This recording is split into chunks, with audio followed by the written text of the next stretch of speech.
अस्सलाम वालेकुम स्टूडेंट्स, मैं हूं मोहम्मद हाशिम हसन, आप लोगों को फिजिक्स पढ़ा रहा हूं। स्टूडेंट्स, आज के लेक्चर में हम एक नया चैप्टर स्टार्ट करने जा रहे हैं, चैप्टर नंबर 4, जिसका नाम है work, energy and power. Students, इस लेक्चर में हम बहुत बेसिक चीजों को पढ़ेंगे वर्क के बारे में, और हम एक सिंपलेस्ट केस पढ़ने जा रहे हैं जिसका नाम है work done by constant. Students, physics में वर्क का ताल्लुक दो फिजिकल क्वांटिटीज के साथ है, एक फोर्स और दूसरा डिस्प्लेसमेंट। लेकिन ये इतना सिंपल नहीं है।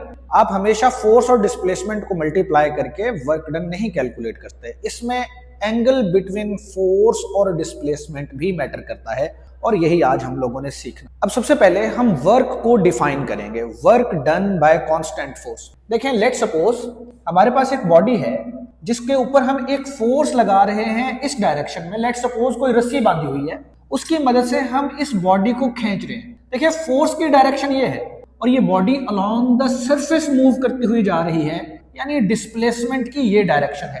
अब यहाँ पे दो फिजिकल क्वांटिटीज हैं स्टूडेंट्स, एक फोर्स और दूसरी डिस्प्लेसमेंट। अब सबसे पहले हम वर्क को डिफाइन करेंगे और उसके बाद फिर हम इस डायग्राम की मदद से वर्क की इक्वेशन को भी समझने की कोशिश करेंगे। देखिए स्टूडेंट्स, वर्क को डिफाइन इस तरह से किया जाता है, the product of magnitude of displacement and component of force in the direction of displacement is called work done। अब स्टूडेंट्स, इस डायग्राम की मदद से हम इसे समझने की कोशिश करेंगे। देखें, ये हमारे पास एक बॉडी है जिसपे एक फोर्स लग रही है इस डायरेक्शन में, और इसका डिस्प्लेसमेंट इस डायरेक्शन में हो रहा है। अब जब भी दो वेक्टर सेम डायरेक्शन में ना हो तो हम किसी एक वेक्टर के कंपोनेंट्स बनाते हैं। यहां पे अगर हम फोर्स के कंपोनेंट्स बनाएं, जो हम पहले लेक्चर्स में सीख चुके हैं, अगर फोर्स के कंपोनेंट्स बनाने हैं तो फोर्स के हेड से एक परपेंडिकुलर लाइन गिराएंगे डिस्प्लेसमेंट के ऊपर। अब स्टूडेंट्स, ये जो परपेंडिकुलर है इसे कहा जाएगा F sin थीटा, और ये जो बेस बनती है इसे कहा जाएगा F cos थीटा। अब स्टूडेंट्स, यहां पे अगर आप गौर करें तो आपको ये पता चलेगा कि ये जो F cos थीटा है ना, इसकी वजह से ये बॉडी इस डायरेक्शन में जा रही है।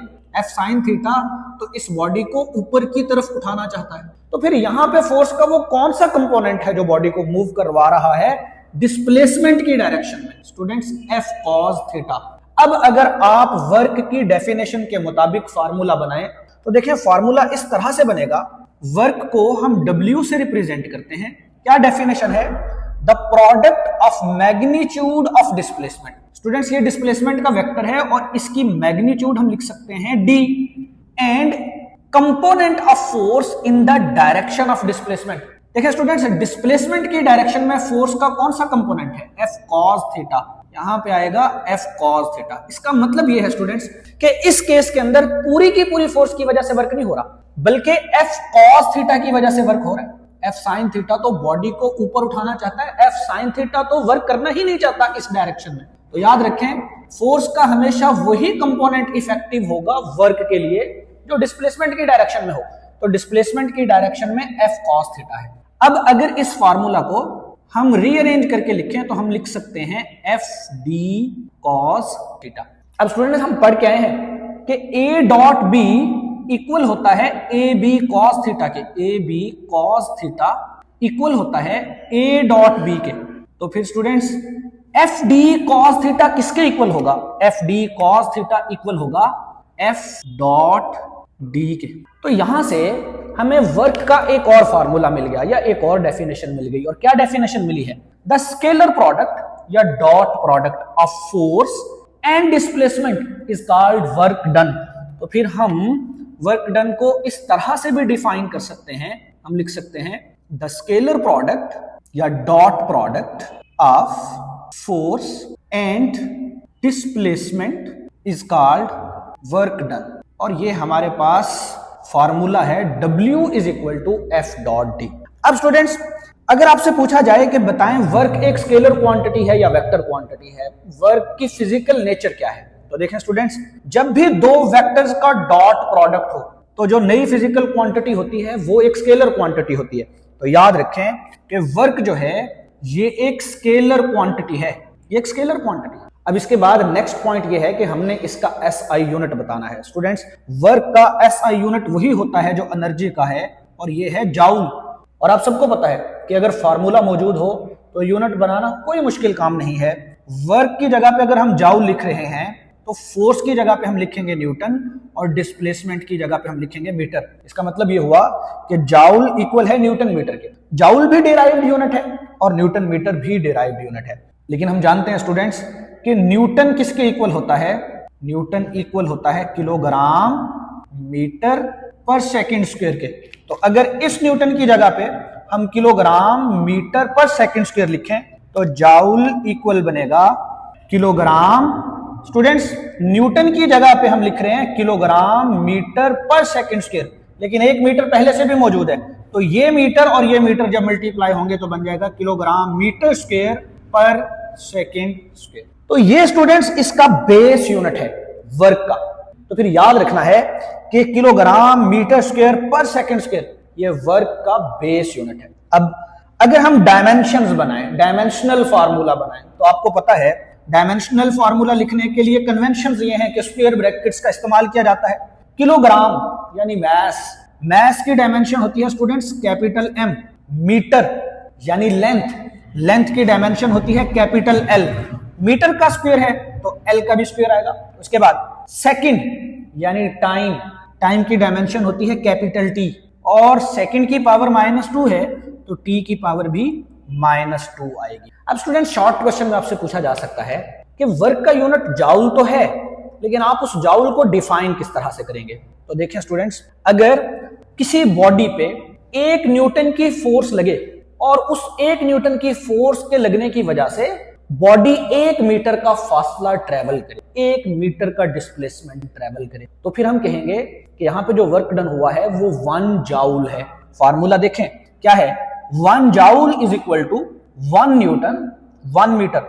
अगर 1 न्यूटन फोर्स की वजह से 1 मीटर का डिस्प्लेसमेंट हो तो वर्क डन कहलाएगा 1 जाउल। तो हम 1 जाउल को इस तरह से ही डिफाइन करेंगे। हम लिखेंगे if 1 Newton of force produces a displacement of 1 meter, then work done is equal to the 1 joule। और हम लिखेंगे 1 joule is equal to 1 newton multiply by 1 metre. ये है स्टूडेंट्स 1 जाउल की डेफिनेशन। अब स्टूडेंट्स अगला पॉइंट हमने ये समझना है कि वर्क डन किन फैक्टर्स पे डिपेंड करता है। तो आपको पता है कि इक्वेशंस जो हैं वो बोलती हैं, इक्वेशंस की जुबान होती है। इक्वेशंस हमें बड़ी अहम इंफॉर्मेशन प्रोवाइड कर रही होती हैं। वर्क की इक्वेशन देखें स्टूडेंट्स, वर्क की एक ये इक्वेशन है एफ डी कॉस थीटा, और अगर आप इस इक्वेशन को ओपन करते हैं तो आपके पास यही इक्वेशन बनेगी। अब स्टूडेंट्स अगर आप देखें तो वर्क डायरेक्टली प्रोपोर्शनल है फोर्स के। जितनी ज्यादा फोर्स उतना ज्यादा वर्क होगा। वर्क डायरेक्टली प्रोपोर्शनल है डिस्प्लेसमेंट के। जितना ज्यादा डिस्प्लेसमेंट उतना ज्यादा वर्क होगा। और वर्क डायरेक्टली प्रोपोर्शनल है फैक्टर कॉस थीटा के, यानी जितना बड़ा कॉस थीटा उतना ज्यादा वर्क। देखें स्टूडेंट्स, यहां से हमें पता चलता है कि वर्क डन 3 चीजों पे डिपेंड करता है। नंबर 1 फोर्स पे, नंबर 2 डिस्प्लेसमेंट पे, और number 3 the angle between force and displacement.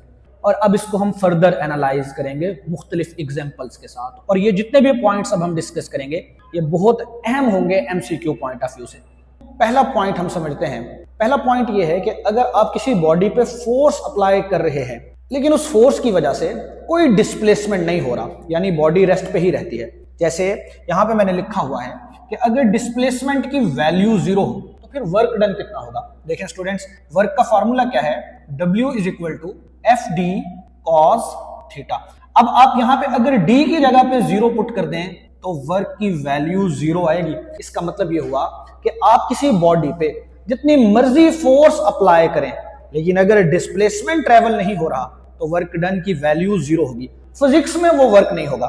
जैसे यहां पे ये एक बंदा है जो किसी दीवार के ऊपर फोर्स लगा रहा है लेकिन दीवार के अंदर कोई डिस्प्लेसमेंट पैदा नहीं हो रहा, तो क्या ये वर्क कर रहा है? स्टूडेंट्स ये कोई वर्क नहीं कर रहा। उसकी वजह क्या है कि डिस्प्लेसमेंट ट्रेवल नहीं हो रहा, और जब तक डिस्प्लेसमेंट ट्रेवल नहीं होगा तो वर्क की वैल्यू क्या रहेगी स्टूडेंट्स? 0। अब अगला पॉइंट समझते हैं। अगला पॉइंट यह है कि अगर आप किसी बॉडी पे फोर्स ही नहीं लगा रहे तो क्या वर्क डन होगा? स्टूडेंट्स अगर फोर्स की वैल्यू 0 है तो कोई वर्क डन नहीं होगा, यानी W इज इक्वल टू 0। इसी तरह नेक्स्ट पॉइंट ये है स्टूडेंट्स कि अगर आप किसी बॉडी पे फोर्स तो लगा रहे हैं, लेकिन फोर्स और डिस्प्लेसमेंट के दरमियान में जो एंगल है वो अगर 90 डिग्री है, तब भी कोई वर्क डन नहीं होगा। क्यों स्टूडेंट्स? क्योंकि वर्क का फॉर्मूला क्या है? W is equal to F D cos theta. Theta की जगह पे यहां पे पुट करेंगे 90 डिग्री, कॉस 90 कैलकुलेटर से चेक कर ले, इक्वल होता है 0 के। एफ डी कॉस 90 की जगह पे 0, तो वर्क डन की वैल्यू होगी स्टूडेंट्स 0। इसकी मैंने एक एग्जांपल भी यहां पे ड्रा कर रखी है। देखें स्टूडेंट्स, लेट सपोज हमारे पास एक बाल्टी है और इस बाल्टी को हमने ऊपर की तरफ ऐसे उठाया हुआ है। फोर्स ऊपर की तरफ है, फोर्स ऊपर की तरफ है, लेकिन इसे लेके हम आगे की तरफ जा रहे हैं, यानी डिस्प्लेसमेंट की डायरेक्शन ये है और जो फोर्स है उसकी डायरेक्शन ऊपर की तरफ। तो स्टूडेंट्स, ये जो फोर्स है ना, जिस फोर्स से हमने बाल्टी को ऊपर उठाया हुआ, इसकी वजह से कोई वर्क डन नहीं हो रहा। और ये पॉइंट आपने एमसीक्यू पॉइंट ऑफ व्यू से भी याद रखना है कि इस केस के अंदर जो वर्क डन की वैल्यू होगी वो 0 होगी। अब स्टूडेंट्स, मुख्तलिफ एंगल्स के लिए हम वर्क डन को समझने की कोशिश करते हैं। पहला केस ये है कि फोर्स और डिस्प्लेसमेंट अगर पैरेलल हो, यानी जिस डायरेक्शन में फोर्स लग रही है उसी डायरेक्शन में डिस्प्लेसमेंट हो, तो थीटा की वैल्यू स्टूडेंट्स क्या होगी? 0 डिग्री। यहां पे ड्रा कर लेते हैं। लेट सपोज कि ये एक बॉडी है और इस बॉडी पे इसी डायरेक्शन में डिस्प्लेसमेंट हो रहा है और इसी डायरेक्शन में फोर्स लग रही है, लेट सपोज। तो स्टूडेंट्स, हम जानते हैं कि जब भी दो वेक्टर्स एक दूसरे के पैरेलल हो तो उनके दरमियान में जो एंगल बनता है वो 0 डिग्री होता है। अब अगर इस केस में वर्क डन देखा जाए तो वर्क का क्या फॉर्मूला है? वर्क का फॉर्मूला है students W is equal to F D cos theta की जगह पे आएगा अब कॉस 0 डिग्री, और कॉस 0 स्टूडेंट्स 1 के इक्वल होता है, तो अब वर्क का फॉर्मूला आएगा एफ डी। और स्टूडेंट्स, ये वो केस है जिस केस में मैक्सिमम वर्क डन होता है। ये भी बहुत इंपॉर्टेंट ऑब्जेक्टिव है, आप लोगों ने याद रखना है कि जब फोर्स और डिस्प्लेसमेंट एक दूसरे के पैरेलल हो, यानी दोनों के दरमियान में एंगल की वैल्यू 0 डिग्री हो, तो कॉस थीटा वाला फंक्शन जो है वो 1 हो जाता है। और जब भी trigonometric function cos theta, sine theta या टेन थीटा की वैल्यू 1 हो, तो ये हमें मैक्सिमम आंसर प्रोवाइड करते हैं। तो याद रखना है कि इस केस के अंदर वर्क की वैल्यू मैक्सिमम होगी। दूसरा केस है स्टूडेंट्स कि अगर थीटा की वैल्यू 180 डिग्री हो, यानी फोर्स और डिस्प्लेसमेंट एक दूसरे के एंटी पैरेलल हो। जैसे फर्ज करें कि ये एक बॉडी है और इस बॉडी पे ये बॉडी इस डायरेक्शन में मूव करती हुई जा रही है, यानी इसकी डिस्प्लेसमेंट की डायरेक्शन ये है, और इस पे जो फोर्स लगे वो इस डायरेक्शन में लगे। इसकी अगर मैं आपको एक डेली लाइफ से एग्जांपल दूं तो वो ये है कि जब आप गाड़ी चला रहे होते हैं, तो अगर आप गाड़ी इस डायरेक्शन में चला रहे हैं तो डिस्प्लेसमेंट की ये डायरेक्शन है, लेकिन अगर आप अचानक से ब्रेक सप्लाई कर दें, ब्रेक लगा दें, तो ब्रेक की वजह से जो फोर्स लगती है वो पीछे की तरफ लगती है, यानी दोनों फोर्स और डिस्प्लेसमेंट एक दूसरे के एंटी पैरेलल आ जाते हैं। जब फोर्स और डिस्प्लेसमेंट एक दूसरे के एंटी पैरेलल आ जाएंगे तो थीटा की वैल्यू स्टूडेंट्स होगी 180 डिग्री। तो फिर स्टूडेंट्स, वर्क का फॉर्मूला कुछ इस तरह से बनेगा, W is equal to F D cos 180 degree, और कॉस 180 स्टूडेंट्स याद रखें -1 के इक्वल होता है, तो W is equal to F D into -1, और ये बन जाएगा W is equal to F D.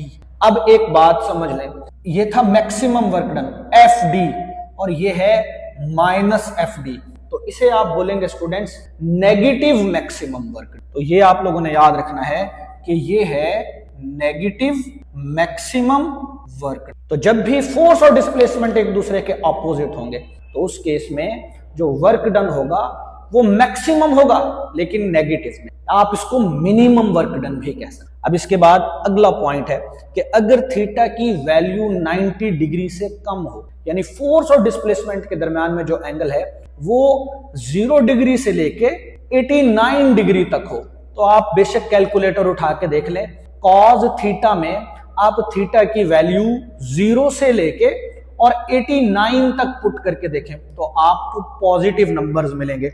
इसका मतलब यह है कि अगर थीटा की वैल्यू 90 डिग्री से कम होगी स्टूडेंट्स, तो वर्क डन की वैल्यू पॉजिटिव होगी। ये भी एमसीक्यू के लिए याद रखना है। अगला पॉइंट ये है कि अगर थीटा की वैल्यू 90 डिग्री से ज्यादा हो, तो स्टूडेंट्स याद रखें, अगर आप कैलकुलेटर पे cos 91 पुट करेंगे और इसे आप 180 तक पुट करके लेके जाएंगे, तो आपको पता चलेगा कि आपको आंसर्स नेगेटिव में मिल रहे हैं। इसका मतलब ये हुआ कि जब भी थीटा की वैल्यू 90 डिग्री से ज्यादा होगी तो वर्क डन की वैल्यू स्टूडेंट्स नेगेटिव में आएगी, यानी वर्क डन नेगेटिव होगा। तो आई होप आप लोगों को यहां तक सारी बातों की समझ आ गई होगी। अगर आपको किसी पॉइंट की समझ नहीं आती तो आप कमेंट बॉक्स में पूछ सकते हैं। अब स्टूडेंट्स अगला पॉइंट समझना है और वो है work done by centripetal force. और ये आप लोगों से प्रूफ भी पूछा जा सकता है शॉर्ट क्वेश्चन में कि prove that work done by centripetal force is zero. उसके लिए आपको सेंट्रीपिटल फोर्स का कॉन्सेप्ट याद होना चाहिए और वो ये कि सेंट्रीपिटल फोर्स जो है ये हमेशा सेंटर की तरफ लगती है अलोंग द रेडियस। तो देखें ये सेंट्रीपिटल फोर्स है और अगर एक बॉडी सर्कल में घूम रही है तो इसकी जो वेलोसिटी की डायरेक्शन होगी वो अलोंग द टेंजेंट होगी, और टेंजेंट आपको पता है हमेशा रेडियस के परपेंडिकुलर होता है। तो मैं ये कह सकता हूं कि ये वेलोसिटी की डायरेक्शन है, और मैं ये भी कह सकता हूं कि ये डिस्प्लेसमेंट की डायरेक्शन है, और मैं ये भी कह सकता हूं कि ये लीनियर मोमेंटम की डायरेक्शन है। तो स्टूडेंट्स याद रखें कि जब भी कोई बॉडी सर्कल में घूम रही हो तो सेंट्रीपिटल फोर्स और डिस्प्लेसमेंट के दरमियान में जो एंगल बनता है वो 90 डिग्री बनता है, यानी ये वाला केस बनता है 90 डिग्री। अब यहां पे याद रखना है कि थीटा की वैल्यू तो होगी 90 डिग्री, और हमें पता है कि वर्क डन किसके इक्वल होता है, एफ डी कॉस थीटा के। यहां पे हम लिख लेंगे F D cos 90 degree. Cos 90 students zero हो जाएगा, तो W is equal to F D into zero. Zero किसी भी चीज के साथ मल्टीप्लाई हो तो जीरो। याद रखें work done by centripetal force हमेशा जीरो होता है, और ये आप लोगों से शॉर्ट क्वेश्चन में पूछा जा सकता है। अब स्टूडेंट्स अगला है work done by frictional force. अब ये भी शॉर्ट क्वेश्चन में पूछा जा सकता है कि prove that work done by frictional force is negative. अब एक बात याद रखें स्टूडेंट्स कि जो फ्रिक्शनल फोर्स होती है वो हमेशा बॉडी की मोशन को अपोज करती है। जैसे लेट सपोज ये एक बॉडी है और ये बॉडी इस डायरेक्शन में मूव करती हुई जा रही है। अगर ये बॉडी इस डायरेक्शन में मूव करती हुई जा रही है तो इस पे जो फ्रिक्शनल फोर्स है वो पीछे की तरफ लग रही है, वो इसकी मोशन को अपोज कर रही है। तो याद रखें कि फ्रिक्शनल फोर्स के केस में डिस्प्लेसमेंट और फ्रिक्शन के दरमियान में जो एंगल बनता है वो 180 डिग्री होता है, यानी ये दोनों एक दूसरे के एंटी पैरेलल होते हैं। अब अगर इस केस में हम वर्क डन की वैल्यू कैलकुलेट करना चाहें तो वर्क का फॉर्मूला हमें पता है क्या होता है, एफ डी कॉस थीटा, यानी W is equal to F D cos 180 degree.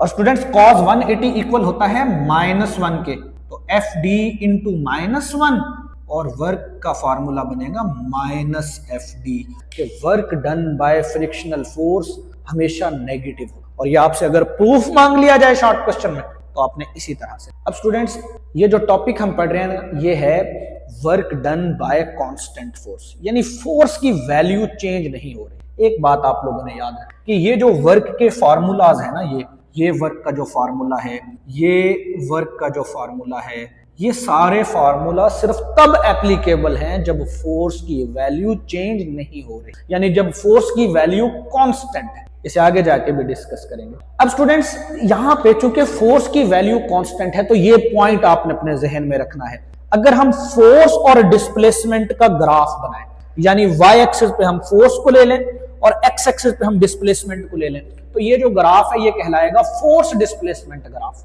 अब स्टूडेंट्स एक बात याद रख लें, चूंकि फोर्स की वैल्यू कांस्टेंट है तो वाई एक्सिस पे कोई वेरिएशन नहीं आएगी। इसका मतलब ये हुआ कि जो हमें ग्राफ मिलेगा ना फोर्स डिस्प्लेसमेंट ग्राफ का, वो हॉरिजॉन्टल स्ट्रेट लाइन मिलेगा। उसकी वजह यह है स्टूडेंट्स कि फोर्स की वैल्यू में तो चेंज होना ही नहीं है, यानी फोर्स कांस्टेंट रहेगी और डिस्प्लेसमेंट बढ़ता चला जाएगा। तो फिर आप लोगों ने ये याद रखना है कि work done by constant force के केस में जो ग्राफ होता है ना फोर्स और डिस्प्लेसमेंट के दरमियान में, ये हॉरिजॉन्टल स्ट्रेट लाइन होती है। अब इसके बाद इस ग्राफ का फायदा क्या है, इस ग्राफ की सिग्निफिकेंस क्या है। अगर हम इस ग्राफ का एरिया कैलकुलेट कर लें तो हमें वर्क डन मिल जाए, यानी हम एक ग्राफिकल मेथड पढ़ रहे हैं वर्क डन को कैलकुलेट कर। तो याद रखें हम ये लिख सकते हैं कि area under the force displacement graph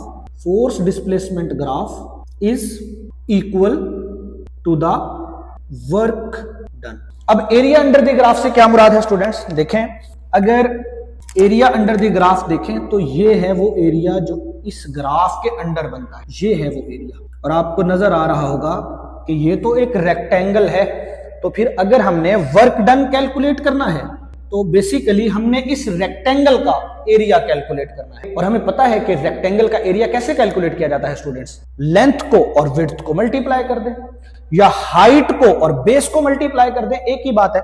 तो फिर हम यहां पे देखें वर्क का क्या फॉर्मूला होगा, वर्क इक्वल होगा एरिया अंडर द ग्राफ या एरिया ऑफ रेक्टेंगल। और एरिया ऑफ रेक्टेंगल कैसे कैलकुलेट किया जाता है, लेंथ मल्टीप्लाई बाय विड्थ। और स्टूडेंट्स इस केस में जो लेंथ है उसे अगर आप फोर्स बोल रहे हैं और जो विड्थ है उसे अगर आप डिस्प्लेसमेंट बोल रहे हैं, तो आप देख लें आपके पास वर्क का क्या फॉर्मूला है, फोर्स मल्टीप्लाई बाय डिस्प्लेसमेंट। तो स्टूडेंट्स यहां से हमें एक बड़ा इंपॉर्टेंट पॉइंट मिला है और वो ये कि area under the force displacement graph किसके इक्वल होता है, वर्क डन के। स्टूडेंट्स आई होप आपको सारे पॉइंट्स की समझ आई होगी। अगर आपको किसी पॉइंट की समझ नहीं आती तो आप कमेंट बॉक्स में पूछ सकते हैं। अब नेक्स्ट लेक्चर में मिलेंगे, तब तक के लिए अल्लाह हाफिज।